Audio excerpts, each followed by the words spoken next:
Hello, my name is Mr. Williams. I'm the welding instructor at the Tech Center. I'd like to see you here.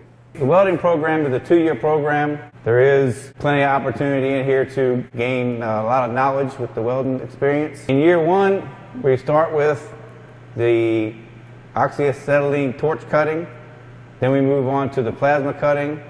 Then we'll get into the welding aspect, which is stick welding, which is SMAW, shielded metal arc welding. Then we'll get into the MIG welding, which is gas metal arc welding.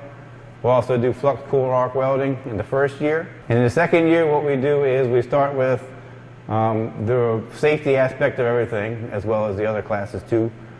We start working on CNC machine, we work on blueprint drawing, work on fabrication projects, and we have plenty of opportunity to learn how to fabricate, learn how to use all the equipment in here. There is internship opportunities with some of the local companies.